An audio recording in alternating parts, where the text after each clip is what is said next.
अस्सलामुअलैकुम, welcome to my YouTube channel. कैसे हो आप सब? आई होप आप सब लोग ठीक ठाक होगे।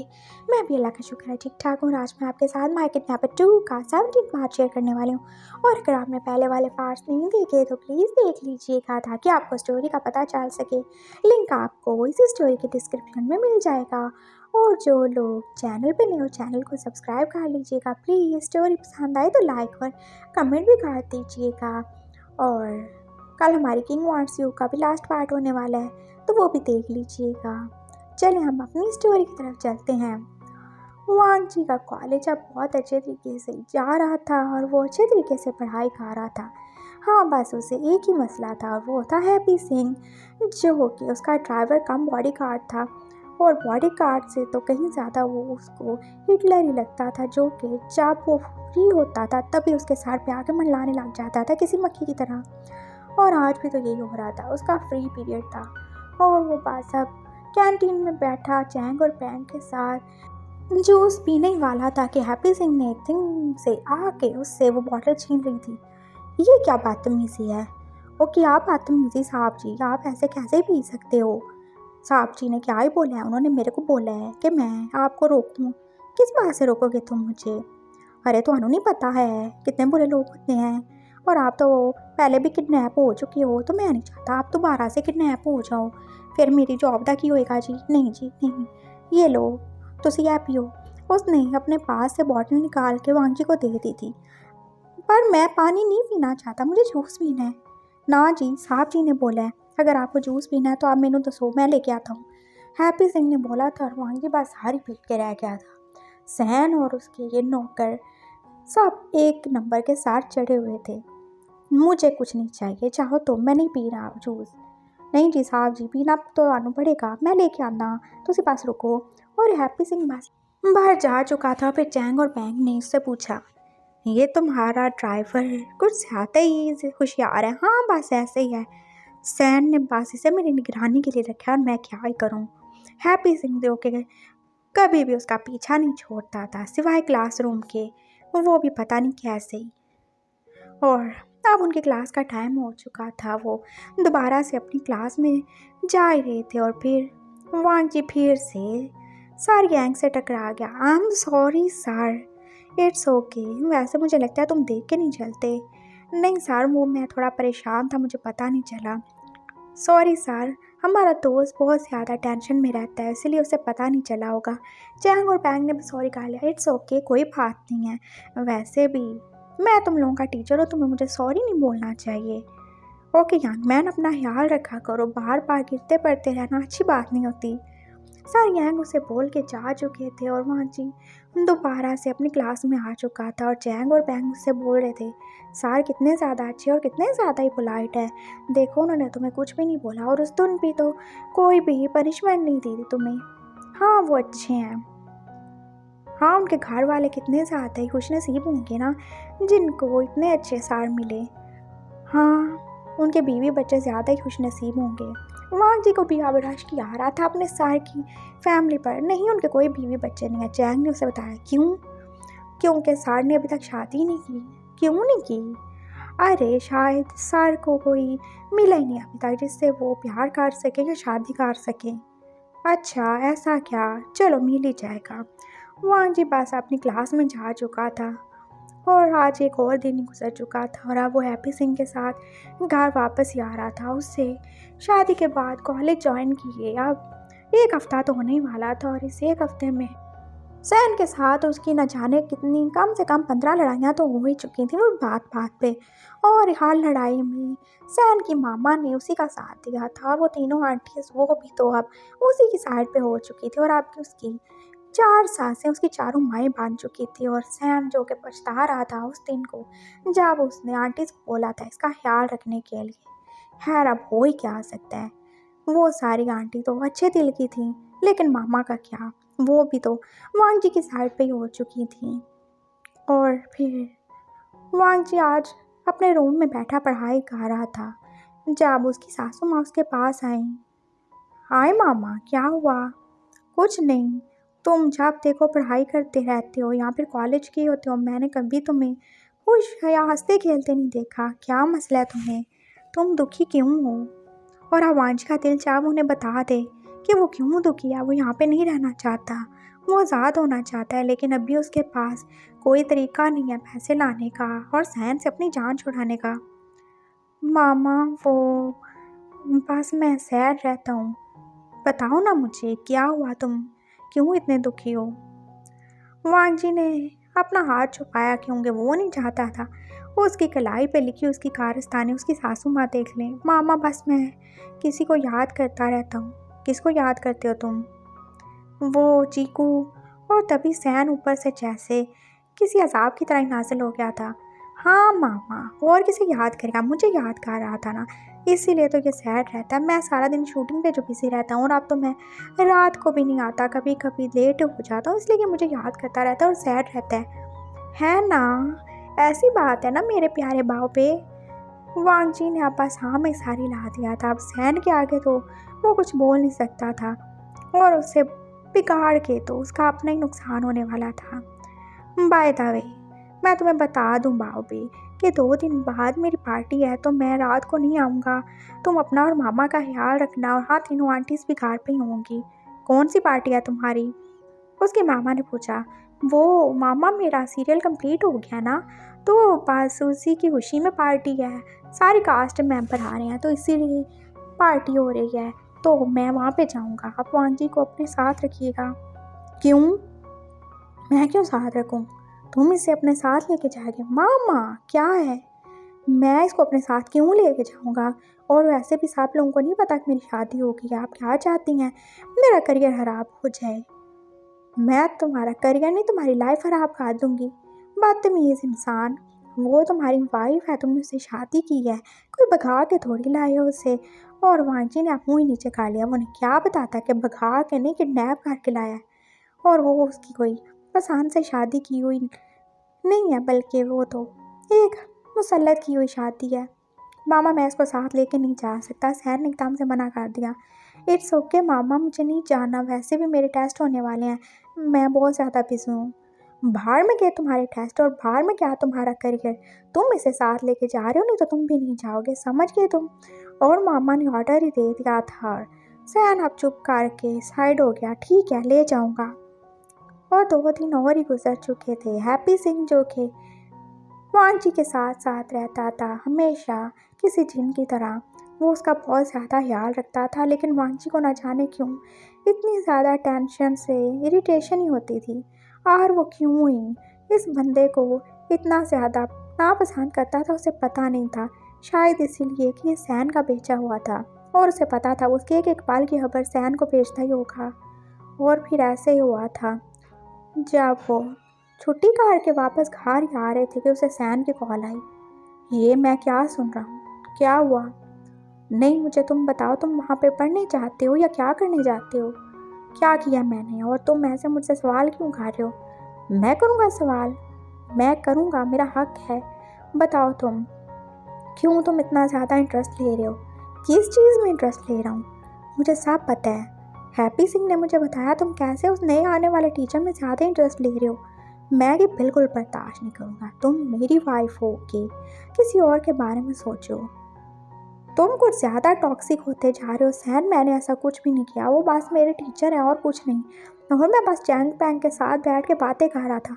हाँ, तो क्यों बात कर रहे थे, किसी और की बात क्यों ही कर रहे थे। मुझे ये बात बिल्कुल बर्दाश्त नहीं है। अगर दोबारा से तुमने अपना यही काम जारी रखा तो याद रखो, मैं तुम्हें कॉलेज जाने नहीं दूंगा। कोई पढ़ाई नहीं होगी, फिर घर में बैठ के बर्तन धोना, समझ गए तुम।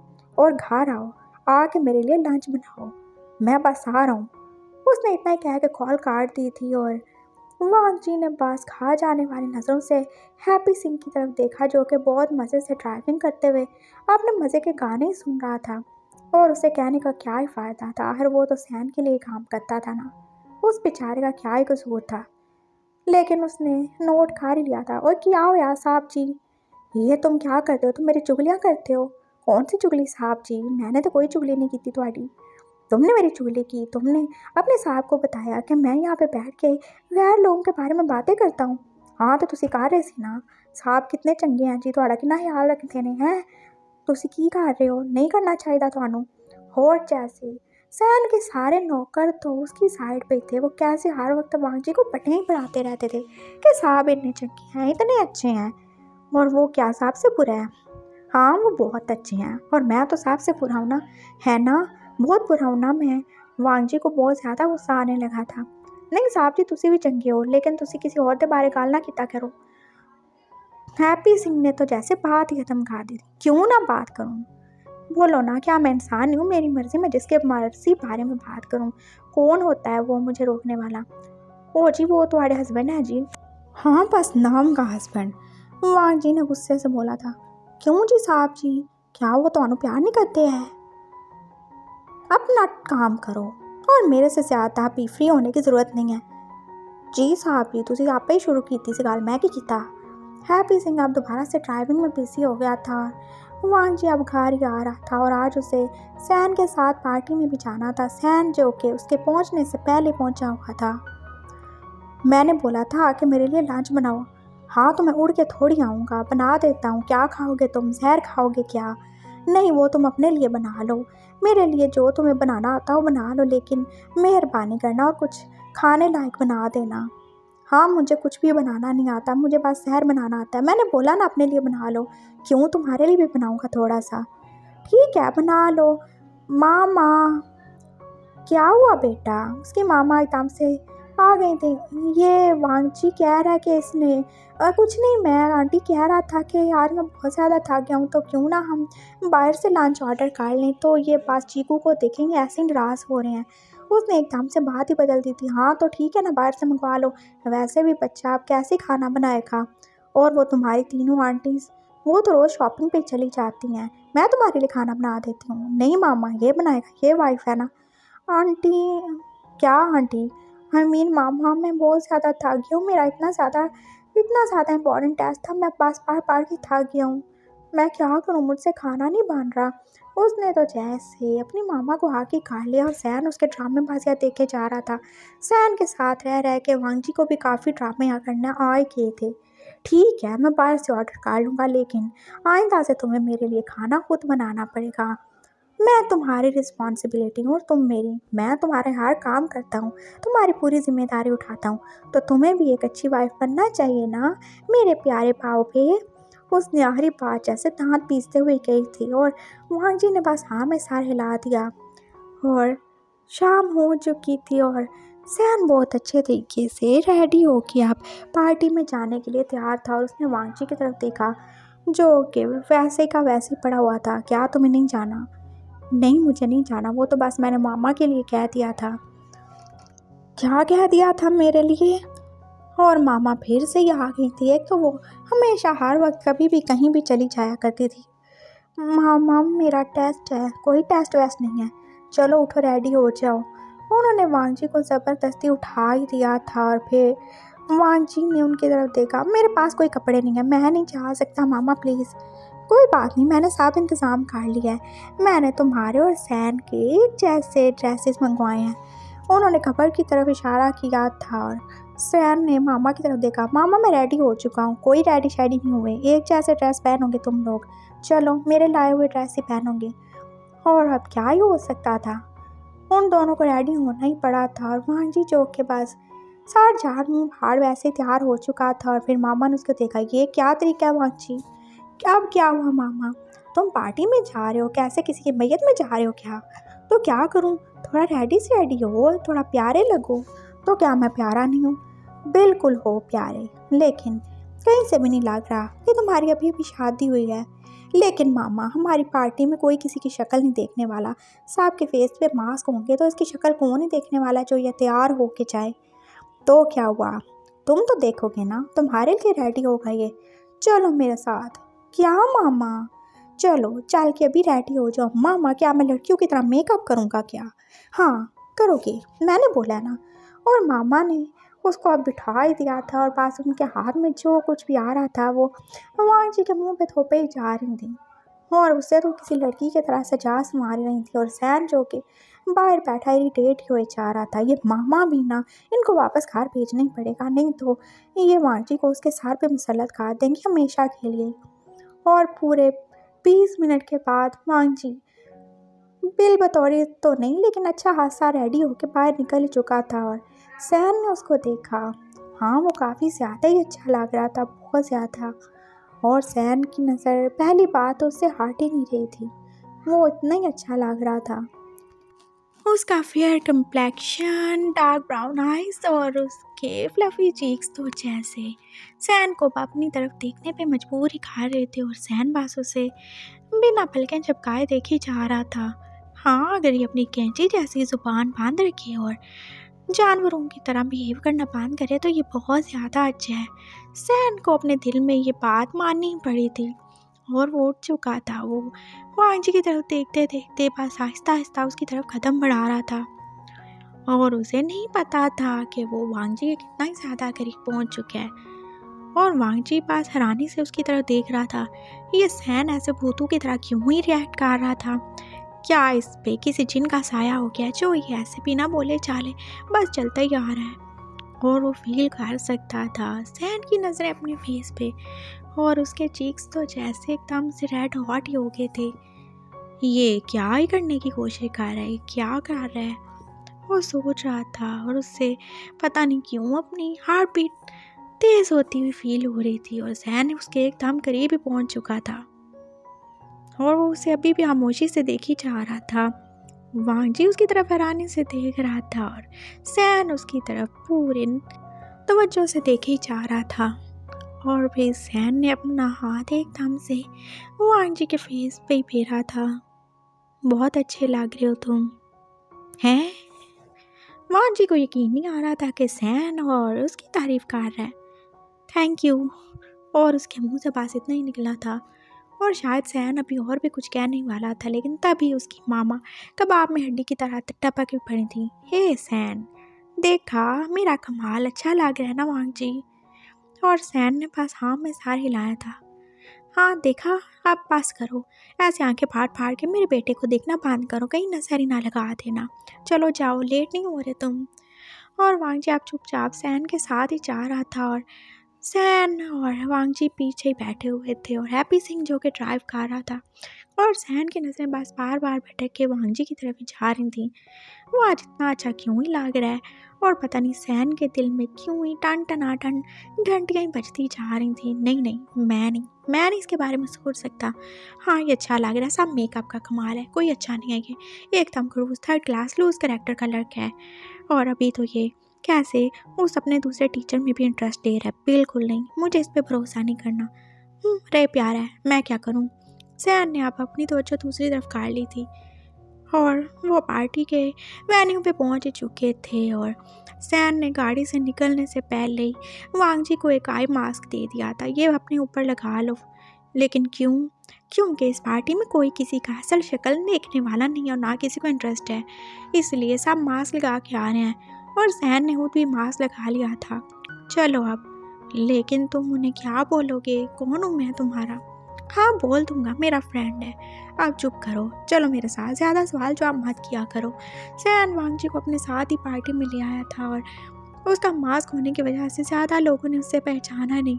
और फिर जिस किसी से भी सैन ने मिलना होता था वो खुद ही उसके पास चला जाता था और मास्क हटा के बस उसे हाय हेलो कर देता था। और उसने वांगजी को बस एक खाली टेबल पे बिठा दिया था जहाँ पे बहुत सारी ड्रिंक्स थी और वांगजी बस बैठ के बोर ही हो रहा था। उसी के साथ बिल्कुल भी अच्छा नहीं लग रहा था, कैसे वो एक फालतू और बेकार चीज़ की तरह एक साइड पे पड़ा था। और सैन वो कैसे कभी किसी तो कभी किसी के साथ जाके मज़े कर रहा था, बातें कर रहा था। और वांगजी को लगा जैसे वो कोई बहुत ही बेकार सा बंदा है जो कि बस ऐਵੇਂ ही सैन के साथ लटकता ही आ रहा है किसी दुम की तरह। और तभी कोई आके वांगजी के पास बैठा था। वांगजी जो कि अपना मास्क उतार के टेबल पे रख चुका था और उसकी ब्यूटी काफ़ी लोगों को ही अपनी तरफ अट्रैक्ट कर रही थी। और शायद वो कोई प्रोड्यूसर ही था जो कि वांगजी की तरफ आ चुका था। हे यंग मैन, क्या नाम है तुम्हारा? वांगजी। अच्छा, किसके साथ आए हो तुम? मैं वो।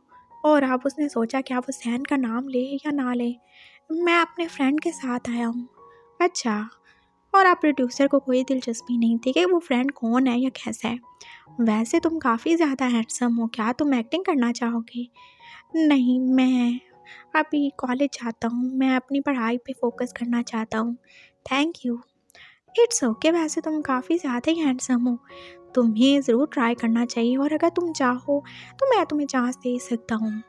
थैंक यू सर, मैं ज़रूर इस बारे में सोचूंगा। और फिर उस प्रोड्यूसर ने वांगजी को अपना कार्ड भी दे दिया था। ठीक है, अगर तुम्हारा इरादा बने तो तुम मुझे बता देना, वैसे मैं जल्दी अपना न्यू सीरियल शूट करने वाला हूँ, तुम एकदम परफेक्ट हो मेल लीड के लिए। Male lead?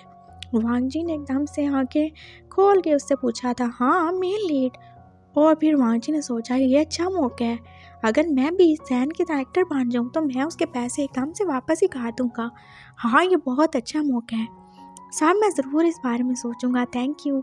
उसने कार्ड ले लिया था और अब उसका दिल बहुत ज़्यादा ही खुश हो रहा था। हाँ, वो भी सैन की तरह एक्टर बन सकता है, क्यों नहीं बन सकता। वो कॉलेज छोड़ भी तो सकता है ना, अगर वो एक्टर बन जाए तो उसे पढ़ने की ज़रूरत भी क्या है। हाँ, ये अच्छा है, मैं ज़रूर इस बारे में सोचूंगा। वांगजी बस दिल ही दिल में सोच रहा था और वो आदमी अब वहाँ से उठ के जा चुका था। और वांगजी कितना ज़्यादा खुश था और उसने आप खुशी खुशी में एक तो घूंट तो जूस के ले ही लिए थे, ड्रिंक क्यों करेगा वो। और सैन ने वांगजी की तरफ देखा, ये पागल हो गया, अकेले बैठे बैठे ही बस स्माइल किए जा रहा है।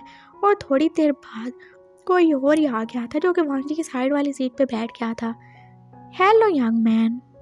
Hello ma'am. और अब ये कोई लड़की थी जो कि वांगजी की तरफ बहुत ज़्यादा फ्लर्टी नज़रों से ही देख रही थी। कौन हो तुम, किसके साथ आए हो। मैम मैं अपने फ्रेंड के साथ आया हूँ। अच्छा, ठीक हो गया। वैसे क्या तुम मेरे साथ डांस करोगे क्या, वो लड़की उससे पूछ रही थी। और वांगजी ने सोचा डांस इसके साथ, नहीं सॉरी मुझे डांस नहीं आता। अरे क्यों नहीं आता, चलो ना मेरे साथ, मैं सिखा देती हूँ। नहीं आई एम सॉरी, मुझे डांस नहीं आता। तुम मुझे इनकार कर रहे हो, मुझे जानते हो मैं कौन हूँ। और वांगजी ने अब उस लड़की की तरफ देखा जो मास्क में थी, वो उसे पहचान ही नहीं पा रहा था। सॉरी मैम, मैंने आपको नहीं पहचाना, कौन है आप। और उस लड़की ने मास्क हटाया तो वांगजी उसकी तरफ देख के हैरान रह गया था। ये तो यानली थी ना, जो कि खुद एक बहुत बड़ी फेमस एक्ट्रेस थी और वांगजी ने उसके बहुत सारे ड्रामे देखे थे। आप हाँ मैं, मुझे तुम अच्छे लगे, मैंने सोचा चलो तुम्हारे साथ डांस कर लूँ, लेकिन तुम्हारे तो नखरे नहीं खत्म हो रहे। मैम आई एम सॉरी, मैंने आपको पहचाना नहीं। लेकिन लेकिन क्या, मुझे डांस नहीं आता, सच में नहीं आता क्या। और वांगजी अब झूठ ही बोल रहा था, उसे डांस करने का बहुत ज़्यादा ही शौक था, लेकिन वो ऐसे सैन के सामने तो किसी और के साथ नहीं जा सकता और सैन उसे जाने भी नहीं देगा। चलो मेरे साथ, कुछ नहीं होगा, मैं सिखा दूंगी। यानली पास उसका हाथ पकड़ के उसको अपने साथ ले जाने लगी थी, लेकिन तभी वांगजी का दूसरा हाथ किसी और ने पकड़ लिया था और वो मास्क मैन था। और वांगजी उसकी सैंड से फील कर सकता था कि ये खड़ूस कोई और नहीं बल्कि उसका अपना ही हस्बैंड है। ये मेरे साथ है यानली, उसने बोला। तुम्हारे साथ? और यानली भी आप सैन को देख चुकी थी। हाँ, ये मेरे साथ है, मेरा बॉयफ्रेंड है। मसला है तुम्हें? बॉयफ्रेंड? हाँ, मेरा बॉयफ्रेंड है। लेकिन तुम तो, हाँ मैं क्या, तुम तो शादीशुदा हो ना, तुमने बोला तुम्हारी बचपन में शादी हो गई थी, तुम अपने मेड का वेट कर रहे हो और तुम इसके साथ क्या कर रहे हो। हाँ, मेरा बॉयफ्रेंड है, मेरी मर्जी, मैं जो मर्जी करूँ, तुम्हें मसला है। चलो लड़के आओ मेरे साथ डांस करो, तुम किसी और के साथ नहीं जाओगे। उसने वांगजी का हाथ पकड़ के अपनी तरफ खींच लिया था और अब वो वांगजी को अपने साथ लेके डांस फ्लोर पे आ चुका था। लेकिन जाते जाते वो वांगजी का मास्क उसे दोबारा से लगाना बिल्कुल नहीं भूला था और अब वो वांगजी के साथ डांस ही कर रहा था। और उसने वांगजी की कमर में हाथ डाल के उसको बहुत ही करीब कर लिया था। ये तुम क्या कर रहे थे अभी? मैंने क्या किया है? तुम उसको मना नहीं कर सकते थे, क्यों जा रहे थे उसके साथ डांस करने के लिए? मैं नहीं जा रहा था, वो मुझे लेके जा रही थी। जब देखो कोई ना कोई तुम्हें ही लेके जा रहा होता है, ऐसी क्या चीज़ है तुम में, बताओ मुझे। मैंने उसको नहीं बोला मुझे लेके जाए, वो मुझे फोर्सफुली लेके जा रही थी। और क्या ही हुआ, वो भी एक एक्ट्रेस है ना, तो अगर मेरे साथ डांस कर लेती या मैं उसके साथ चला जाता, तुम्हें क्या मसला है? मुझे मसला है, तुम मेरी वाइफ हो, तुम्हें जो करना है मेरे साथ करो, डांस करना है तो वो भी मेरे साथ करो, समझे तुम। मैं यहाँ हूँ ना तुम्हारे लिए, तो तुम्हें किसी और की क्या ज़रूरत है? नहीं ज़रूरत होनी चाहिए ना तुम्हें। जब तक मैं हूँ तुम्हारी लाइफ में किसी और की कोई जगह नहीं होनी चाहिए। समझ गए तुम वांग जी? मैं अपनी बात रिपीट नहीं करूँगा। मैं अपनी जगह किसी को नहीं लेने दूँगा और मैंने तुम्हारी जगह किसी को नहीं दी। तुमने उसे झूठ बोला, तुमने बोला मैं तुम्हारा बॉयफ्रेंड हूँ। हाँ बोला तो मेरी मर्जी। मैंने तुम्हारे साथ कभी बुरा नहीं किया। जब से तुम मेरी लाइफ में आए हो मैंने हमेशा तुम्हारा ख्याल रखा है, तुम्हारी हर ज़रूरत को पूरा किया है और उसके बदले में मैं तुमसे एक ही चीज़ चाहता हूँ वांग जी, कि तुम मेरे साथ लॉयल रहो और मैं बिल्कुल बर्दाश्त नहीं करूँगा तुम मेरे अलावा मेरा राइट किसी को दो। मैंने कोई राइट नहीं दिया। बस मेरे आगे ज़ुबान चलाओ, ये भी मुझे पसंद नहीं है। आप चुप हो जाओ। वांग जी आप चुप ही हो चुका था क्योंकि अभी वो ज़्यादा बहस नहीं कर सकता था और सैन बस उसके साथ डांस ही कर रहा था और फिर डांस करते करते अचानक सैन तो वांग जी की और ज़्यादा ही करीब हो गया था और वांग जी को जाने क्यों अपनी हार्ट बीट तेज़ ही फील हो रही थी। ये क्या कर रहे हो तुम? उसने आहिस्ता से सैन से पूछा था। कुछ नहीं, बस चुप रहो। और सैन ने बस अब आहिस्ता आहिस्ता से अपना फेस वांग जी के फेस के करीब भी कर लिया था और वांग जी को तो उसकी सांसें अपने फेस पे फील हो रही थी और उसके तो जैसे रोंगटे खड़े होना शुरू हो गए थे। ये क्या था? वो क्या ही फील कर रहा था? सैन क्यों उसके साथ इतना रोमांटिक हो रहा है? और फिर सैन ने तो जैसे उस मास्क में छुप के ही उसको किस करना शुरू कर दिया था और वांग जी वो तो उसे पीछे हटा नहीं पा रहा था और वो हटाना चाह भी नहीं रहा था। वो भी तो जैसे उसी किस में खो ही गया था और फिर वांग जी को पता नहीं चला। उसने भी अपने लिप्स को सैन के लिप्स के साथ ही मूव करना शुरू कर दिया और वो इतने सारे लोगों के बीच में डांस फ्लोर पे खड़े होके जैसे एक दूसरे में खो के एक दूसरे को किसी कर रहे थे और सब लोगों का ध्यान तो अब उधर ही चला गया। ये सब क्या ही हो रहा था? और जो लोग सैन को जानते थे उन्होंने तो जैसे अपने कैमरे निकाल लिए। हाँ, ये बहुत ज़्यादा अच्छा मौका था उसे नीचा दिखाने का, उसे बदनाम करने का। और अभी उसने थोड़ी देर पहले क्या ही बोला था कि वो इसका बॉयफ्रेंड है और कैसे वो अपने बॉयफ्रेंड के साथ इतने सारे लोगों में पब्लिकली ऐसे किसी कर सकता था। और न जाने कितने सारे कैमरों की फ्लैशलाइट ऑन हो चुकी थी उनकी पिक्चर्स लेने के लिए। और तभी इस रोशनी में जैसे सैन को होश आया था कि वो क्या ही कर रहा था, उसने एकदम से वांग जी को अलग किया।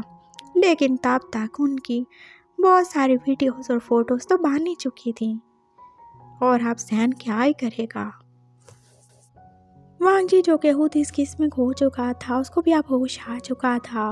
उसने जल्दी से सर नीचे झुका लिया। ये क्या ही कर दिया था उन दोनों में? क्या ही हो गया था? नहीं, अब क्या होगा? सैन का करियर खराब हो जाएगा। सब लोग उसके बारे में क्या सोचेंगे? उसे सैन की फिक्र हो रही थी और फिर सभी ने जैसे सैन से सवाल ही करना शुरू कर दिए। कौन है ये? तुम बहुत ज़्यादा बेशर्म हो गए हो सैन, है ना? और सब लोग तो जैसे अब सैन को टीज ही करना शुरू हो गए। तुमने बोला तुम्हारा एक मेट है जिसका तुम वेट कर रहे हो और तुम अपने बॉयफ्रेंड के साथ ऐसे सरेआम क्या ही किए जा रहे हो? तुम कैसे इतनी बेवफाई कर सकते हो? नहीं कर सकते ना सैन। वो सारे उससे बोल रहे थे और सैन अभी तक चुप ही था और वांगजी बाप सैन की तरफ देख रहा था और वो क्या करेगा।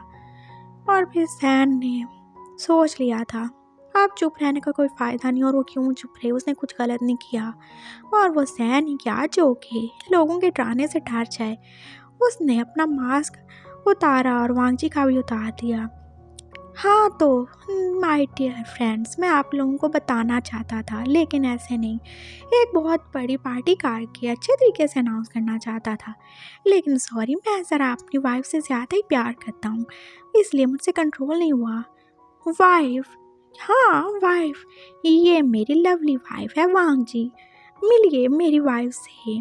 और हाँ, ये वही मेरे बचपन का मेट है। ये मुझे मिल गया था, मैंने इसे शादी कर ली लेकिन मैंने सोचा आप लोगों को सरप्राइज़ दूंगा लेकिन आप तो मुझे सरप्राइज़ देने के चक्कर हैं। ऐसे कैसे हो सकता है? तुमने शादी कर ली, तुमने हमें बताया क्यों नहीं? बोला ना, मैं आपको सरप्राइज़ देना चाहता था।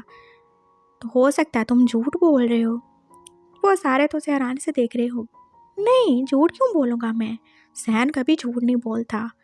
ये देखो, और सैन ने एकदम से अपनी पॉकेट से कुछ निकाल के उन्हें दिखाया था और वांग जी की आंखें खुली की खुली रह गई। ये क्या था? Marriage certificate. क्या सैन हर वक्त इसे जेब में लिए लिए घूमता है? और अब सबको यकीन हो गया था कि वांग जी सच में सैन की वाइफ है। ओह, ये तो सच में तुम्हारी वाइफ है? हाँ तो और क्या। तो फिर तुमने ये क्यों बोला कि तुम्हारा ये बॉयफ्रेंड है? वैसे ही मेरा दिल चाह रहा था इसके साथ कुछ अच्छा टाइम स्पेंड करने को, और हमने अपनी शादी से पहले कुछ भी टाइम साथ में नहीं गुजारा, तो मैंने कहा चलो थोड़ी देर के लिए इसको बॉयफ्रेंड बना लेता हूँ। और क्या, मैं झूठ क्यों बोलूँगा।